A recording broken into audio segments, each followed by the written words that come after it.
Congress party కార్యకర్తలకు, రాజశేఖర రెడ్డి గారి అభిమానులకు, మీడియా మిత్రులకు మీ రాజశేఖర రెడ్డి బిడ్డ శిరస్సు వంచి చేతులు జోడించి మనస్ఫూర్తిగా నమస్కరించుకుంటుంది.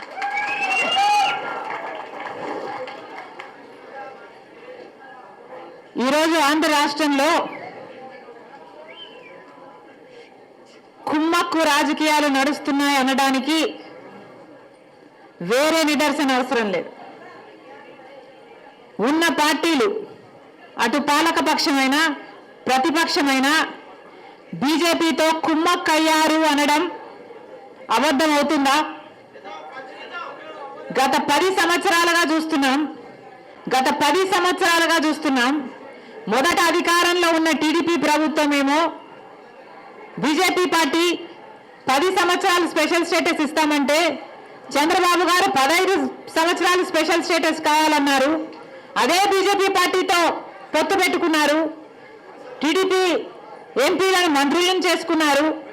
తీరా చూస్తే స్పెషల్ స్టేటస్ కోసం కొట్లాడారా చంద్రబాబు గారు అని చూస్తే ఒక్కసారి కూడా బీజేపీని నిలదీసింది లేదు.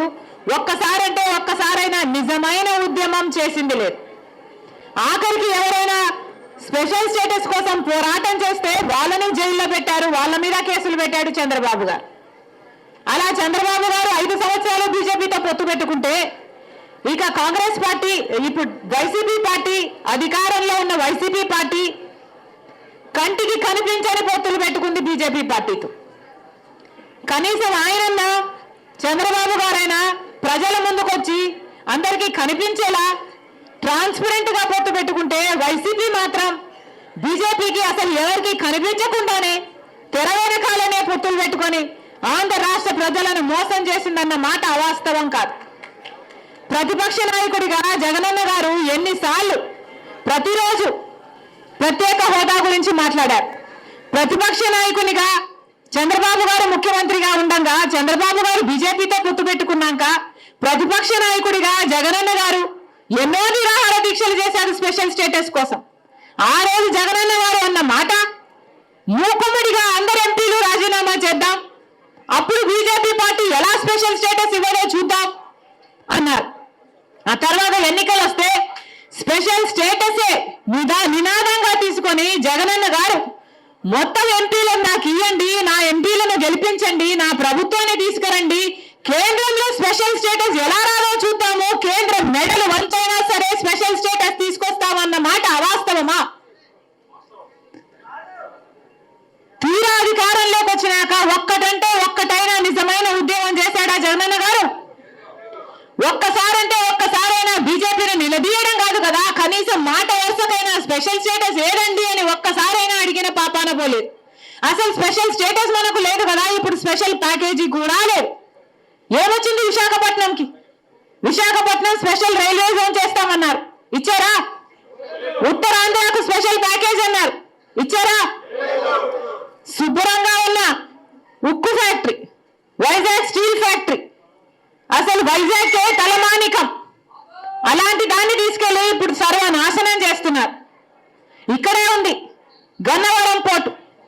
రాజశేఖర రెడ్డి గారు ఉన్నప్పుడు గన్నవరం పోర్టు ప్రభుత్వానికి కూడా ఒక స్టేక్ ఉండాలి అని చెప్పి రాజశేఖర రెడ్డి గారి ఆలోచన చేస్తే 30 ఏళ్ల తర్వాత మళ్ళీ గన్నవరం పోర్టు ప్రభుత్వం చేతుల్లోకి రావాలి అని రాజశేఖర రెడ్డి గారి దాన్ని అలా డిజైన్ చేస్తే ఇప్పటికే 15 సంవత్సరాలు అయిపోయింది. రాజశేఖర రెడ్డి గారు ఉంటుంటే, ఆయన ప్లానే కనుక అమలై ఉంటే ఇంకొక 15 ఏళ్లకు ఆ గన్నవరం పోర్టు మళ్ళీ ప్రభుత్వం చేతికి వచ్చేది. అలాంటిది ఆయన కొడుకు ఉండి జగన్మోహన్ రెడ్డి గారు ఏం చేశారు? కేవలం 600 కోట్ల రూపాయలకు అదానికి మొత్తానికి అంటగట్టేశారు కదా గన్నవరం పోర్టు. ఇప్పుడు ప్రభుత్వానికి ఏ స్టేకు లేదు, ప్రభుత్వం చేతికి ఎప్పటికీ రాదు, పూర్తిగా అప్పనంగా అప్పగించేశారు. ఎవరి సొమ్మును అప్పగించారు? ప్రజల సొమ్ము కాదా? ఆంధ్ర రాష్ట్ర ప్రజల సొమ్ముని, ఆంధ్ర రాష్ట్ర ప్రజలని తాకట్టు పెట్టినట్టు కాదా? వీళ్ళ కుమ్మక్కు రాజకీయాల కోసం ఆంధ్ర రాష్ట్ర ప్రజలను తాకట్టు పెట్టారు. ఇది వాస్తవం. స్వలాభం కోసం ప్రజల ప్రయోజనాలను తాకట్టు పెట్టారు. ఆ రోజు రాజశేఖర రెడ్డి గారు ఉన్నప్పుడు ఎన్ని ఫ్యాక్టరీలు, ఎన్ని కంపెనీలను రాజశేఖర రెడ్డి గారు నిలబెట్టారు. ఎన్ని కంపెనీలను రాజశేఖర గారు మునిగిపోకుండా కాపాడారు. ఈరోజు వైజాగ్ స్టీల్ అన్నది 30,000 మందికి ఉద్యోగాలు ఇస్తుందట. 30,000 మందికి ఉద్యోగాలు ఇస్తుంటే ఈ రోజు ఆ 30,000 మందికి భరోసా లేకుండా పోయింది ప్రభుత్వాల మీద. 30,000 మంది వాళ్ళ కుటుంబాలు, ఎంతమంది బిడ్డలు, వాళ్ళ భార్యలు, ఇంతమంది జీవితాలకు భరోసా ఇచ్చిన ప్రాజెక్టు ఎప్పుడో కాంగ్రెస్ పార్టీ అధికారంలో ఉండగా ఇందిరమ్మ గారు వచ్చి శంకుస్థాపన చేసి కట్టిన ప్రాజెక్టు, రాజశేఖర రెడ్డి గారు ముఖ్యమంత్రి ఉండగా 3 మిలియన్ టన్నులున్న ప్రాజెక్టుని రాజశేఖర రెడ్డి గారు 7.5 మిలియన్ టన్నుల ప్రాజెక్టుగా చేస్తే ఇప్పుడేమో ఇప్పుడున్న ప్రభుత్వాలు, రాష్ట్ర ప్రభుత్వాలు, కేంద్ర ప్రభుత్వాలు మొత్తం ప్రాజెక్టునే నిర్వీర్యం చేస్తున్నాయి. కనీసం లాభాలు రాకుండా, కనీసం ఉన్న వాళ్ళకి కనీసం ఈ భూములు మిగులుతాయని కానీ, కంపెనీ మిగులుతుందని కానీ భరోసా ఈ రోజు లేదు అంటే అది కేంద్ర రాష్ట్ర ప్రభుత్వాల వైఫల్యాలు కాదా? ఆలోచన చేయండి. మళ్ళీ చెప్తున్నాం, బీజేపీ ప్రభుత్వం అధికారంలో 10 సంవత్సరాలుగా ఉంది. మనకు స్పెషల్ స్టేటస్ ఇవ్వలేదు. పోలవరానికి కావాల్సిన 90% నిధులు ఇవ్వలేదు. మనకు రాజధాని ఇవ్వలేదు. సంవత్సరానికి 2 కోట్ల ఉద్యోగాలు బిడ్డలకు ఇస్తామన్నారు. 10 సంవత్సరాలలో 20 కోట్ల ఉద్యోగాలలో ఆంధ్ర రాష్ట్ర బిడ్డలకు కనీసం 1 కోటి ఉద్యోగాలు రాలేదు. 10 లక్షల ఉద్యోగాలు రాలేదు. 1 లక్ష ఉద్యోగాలు రాలేదు. రైతులకి రెట్టింపు చేస్తామన్నారు లాభాలు, అది కాలేదు. ఒక్క వాగ్దానం నిలబెట్టుకోకపోయినా అటు టీడీపీ ప్రభుత్వమైనా ఇటు వైసీపీ ప్రభుత్వాలు, వైసీపీ పార్టీలైనా మొత్తం బీజేపీకి అమ్ముడుపోయాయి. కనిపించినా కనిపించకున్నా పొత్తులు పెట్టుకున్నారు, కుమ్మక్కయ్యారు. ఈరోజు కుమ్మక్కు రాజకీయాలతో ఆంధ్ర రాష్ట్ర ప్రజలను బీజేపీ పార్టీకి బానిసలుగా చేయాలని చూస్తున్నారు. అందుకే ఈరోజు కాంగ్రెస్ పార్టీ ఇంత గట్టిగా నిలబడింది అంటే దానికి కారణం ఈ ప్రభుత్వాలు ఏదైతే వైసీపీ అయినా టీడీపీ అయినా ఈ ప్రజా వ్యతిరేక ప్రభుత్వాలు ఉన్నాయో అవి పోవాలి, మళ్ళీ కాంగ్రెస్ పార్టీ అధికారంలోకి రావాలి. రాజశేఖర్ రెడ్డి గారు ఏదైతే 2 సార్లు కాంగ్రెస్ పార్టీ నుంచి ముఖ్యమంత్రి అయ్యారు, అప్పుడు రాజశేఖర్ రెడ్డి గారు అన్ని పథకాలు చేయగలిగారు అంటే ఎలా చేయగలిగారు? ఎందుకంటే ఇక్కడ రాష్ట్రంలో రాజశేఖర్ రెడ్డి గారు కాంగ్రెస్ ప్రభుత్వం ఉంది, కేంద్రంలో రాజశేఖర్ రెడ్డి గారికి అనుకూలంగా ఉండే కాంగ్రెస్ ప్రభుత్వం ఉంది. కనుకనే రుణమాఫీ లాంటి కార్యక్రమాలు కూడా ఎంతమంది లక్షల మంది రైతులకు 2 లక్షల 4 లక్షల మీకు అప్పు ఎంతుంటే అంత అని రుణమాఫీ చేసిన ఘనత రాజశేఖర రెడ్డి గారి అంటే అది సాధ్యమైంది కాంగ్రెస్ పార్టీ అధికారంలో ఉంది కాబట్టి. ఉపాధి హామీ పథకం రాజశేఖర రెడ్డి గారు అంత అద్భుతంగా చేయగలిగారు అంటే దానికి కారణం కేంద్రంలో కూడా అప్పుడు కాంగ్రెస్ పార్టీ ఉండింది కాబట్టి. అందుకే చెప్తున్నాం, ఈ మతతత్వ బీజేపీ పార్టీకి రాజశేఖర రెడ్డి గారు పూర్తిగా వ్యతిరేకి. అందుకే మనందరం కూడా బీజేపీ పార్టీని తుంగలో తొక్కాలి. ఇక్కడున్న వైసీపీ పార్టీ అయినా తెలుగుదేశం పార్టీ అయినా ఆ బీజేపీ పార్టీకి తొత్తులుగా మారాయి కాబట్టి వాళ్ళను కూడా ఇంటికి పంపాలి. కాంగ్రెస్ పార్టీ అధికారంలోకి వచ్చిన రోజున రాహుల్ గాంధీ గారు మొట్టమొదటి వాగ్దానం, మొట్టమొదటి సంతకం ప్రత్యేక హోదా మీద ఫైల్ మీదనే పెడతానన్న. అందుకే మరొకసారి కాంగ్రెస్ పార్టీలో ఉన్న కార్యకర్తలందరూ, నాయకులందరూ ఈరోజు సైనికులుగా పనిచేయాల్సిన అవసరం ఉంది.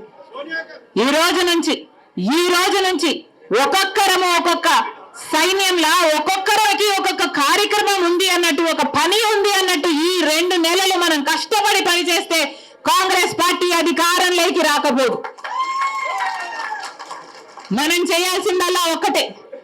చేయాల్సిందల్లా ఒకటే, ప్రతి ఒక్కరము ప్రతిరోజు పని కట్టుకొని ఎవరినో ఒకరిని కలవాలి, ఏదో ఒక సంఘాన్ని కలవాలి, వాళ్ళని కాంగ్రెస్ పార్టీలో చేర్చడానికి ప్రయత్నించాలి, వాళ్ళతో మాట్లాడాలి, కాంగ్రెస్ పార్టీ వాళ్ళ మద్దతు ఎందుకు అవసరమో వివరించాలి, మనకు స్పెషల్ స్టేటస్ ఎంత అవసరమో వివరించాలి. ఇప్పుడున్న వైసీపీ అయినా, ఇప్పుడున్న టీడీపీ అయినా, ఇప్పుడున్న ఈ పార్టీలన్నీ కుమ్మక్కయ్యాయి బీజేపీతో అని వివరించాలి.